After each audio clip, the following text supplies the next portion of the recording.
আপনি কি কখনো ভেবেছেন একজন মঞ্চ কাঁপানো ইসলামিক বক্তা সরাসরি জাতীয় সংসদে পৌঁছে যেতে পারেন, যার কণ্ঠে লাখো মানুষ শুনেছে কুরআন হাদিসের বাণী, যিনি বছরের পর বছর মানুষকে ন্যায়, নৈতিকতা ও ইসলামের পথে আহ্বান করেছেন, সেই মানুষটি আজ ভোটের মাঠে বিপুল সমর্থন নিয়ে জয়ী হয়েছেন?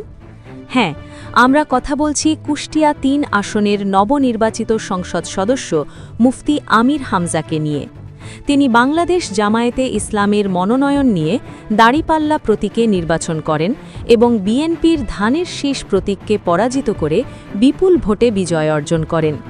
এই জয় শুধু একটি আসনের ফলাফল নয়, বরং জাতীয় রাজনীতিতে একটি গুরুত্বপূর্ণ বার্তা হিসেবেও বিবেচিত হচ্ছে। কুষ্টিয়া ৩ আসন দীর্ঘদিন ধরেই রাজনৈতিকভাবে অত্যন্ত গুরুত্বপূর্ণ। এখানে বিভিন্ন সময়ে বড় রাজনৈতিক দলগুলোর মধ্যে তীব্র প্রতিদ্বন্দ্বিতা হয়েছে। এবারের নির্বাচনেও ছিল হাড্ডাহাড্ডি লড়াই। নির্বাচনের আগে থেকেই ছিল এলাকা জুড়ে ব্যাপক প্রচারণা, গণসংযোগ এবং কর্মী সমর্থকদের সক্রিয় উপস্থিতি। মুফতি আমির হামজা দীর্ঘদিন ধরে ইসলামিক বক্তা হিসেবে পরিচিত। দেশের বিভিন্ন জায়গায় ওয়াজ মাহফিলে তিনি বক্তব্য দিয়েছেন। বিশেষ করে তরুণ সমাজের মধ্যে তার জনপ্রিয়তা উল্লেখযোগ্য। নৈতিকতা, সামাজিক শুদ্ধতা, পরিবার ব্যবস্থা, ধর্মীয় অনুশাসন এসব বিষয় নিয়ে তার আলোচনা অনেকের কাছে গ্রহণযোগ্যতা পেয়েছে। সেই জনপ্রিয়তাই এবার ভোটের মাঠে বড় শক্তিতে পরিণত হয়েছে বলে মনে করছেন রাজনৈতিক বিশ্লেষকরা। নির্বাচনের দিন কুষ্টিয়া ৩ আসনের বিভিন্ন ভোটকেন্দ্রে শান্তিপূর্ণ পরিবেশে ভোট গ্রহণ সম্পন্ন হয়।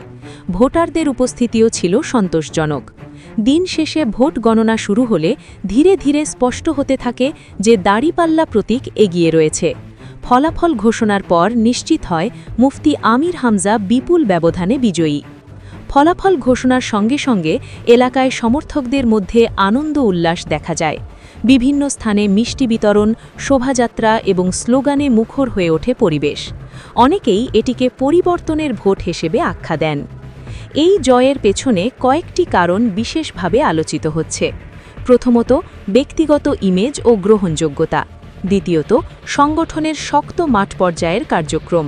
তৃতীয়ত, ভোটারদের মাঝে নৈতিক ও আদর্শভিত্তিক রাজনীতির প্রত্যাশা। রাজনৈতিক বিশ্লেষকরা মনে করছেন, একজন ধর্মীয় বক্তা থেকে সরাসরি সংসদ সদস্য হওয়া নিঃসন্দেহে একটি বড় রূপান্তর। এখন তার সামনে সবচেয়ে বড় চ্যালেঞ্জ হল সংসদে কার্যকর ভূমিকা রাখা এবং এলাকার সার্বিক উন্নয়নে দৃশ্যমান কাজ করা। কারণ একজন এমপি হিসেবে তার দায়িত্ব শুধু দলের প্রতি নয়, বরং পুরো কুষ্টিয়া ৩ আসনের জনগণের প্রতি। উন্নয়ন, শিক্ষা, স্বাস্থ্যসেবা, অবকাঠামো উন্নয়ন, কৃষি সহায়তা, কর্মসংস্থান এসব বিষয়ে তাকে কার্যকর উদ্যোগ নিতে হবে। স্থানীয় অনেক ভোটার আশা প্রকাশ করেছেন, তিনি তার নৈতিক বক্তব্যের মতোই স্বচ্ছতা ও জবাবদিহিতার রাজনীতি প্রতিষ্ঠায় কাজ করবেন। বিশেষ করে যুব সমাজ কর্মসংস্থানের সুযোগ বৃদ্ধি এবং মাদকমুক্ত সমাজ গঠনের বিষয়ে পদক্ষেপ প্রত্যাশা করছে। অন্যদিকে বিএনপির জন্য এই ফলাফল একটি রাজনৈতিক বার্তা। কুষ্টিয়া ৩ আসনে পরাজয় তাদের সংগঠন ও কৌশল নিয়ে নতুন করে ভাবতে বাধ্য করবে বলে মনে করছেন অনেকে। সব মিলিয়ে কুষ্টিয়া ৩ আসনের এই নির্বাচনী ফলাফল শুধু একটি আসনের জয় নয়, এটি জাতীয় রাজনীতিতে নতুন এক অধ্যায়ের সূচনা বলেও বিবেচিত হচ্ছে। একজন পরিচিত ইসলামিক বক্তা এখন আইন প্রণয়নকারী সংসদের সদস্য, এটি নিঃসন্দেহে রাজনৈতিক অঙ্গনে একটি ভিন্ন মাত্রা যোগ করেছে। এখন সবার দৃষ্টি সংসদের দিকে। মুফতি আমির হামজা কিভাবে তার নতুন দায়িত্ব পালন করেন, কিভাবে জনগণের প্রত্যাশা পূরণ করেন এবং কিভাবে তিনি তার আদর্শ ও বাস্তব রাজনীতির মধ্যে ভারসাম্য বজায় রাখেন। জনগণের রায়ে নির্বাচিত হওয়া একটি বড় সম্মান, কিন্তু সেই সম্মান ধরে রাখা আরও বড় চ্যালেঞ্জ। সময়ই বলে দেবে এই বিজয় কতটা উন্নয়ন এবং জনকল্যাণে রূপ নেয়। প্রিয় দর্শক, কুষ্টিয়া ৩ আসনের এই নির্বাচনী ফলাফল নিয়ে আপনার মতামত কি? কমেন্টে জানাতে ভুলবেন না। ভিডিওটি ভালো লাগলে লাইক, শেয়ার এবং সাবস্ক্রাইব করুন আমাদের চ্যানেল। পেতে থাকুন সর্বশেষ রাজনৈতিক বিশ্লেষণ ও আপডেট।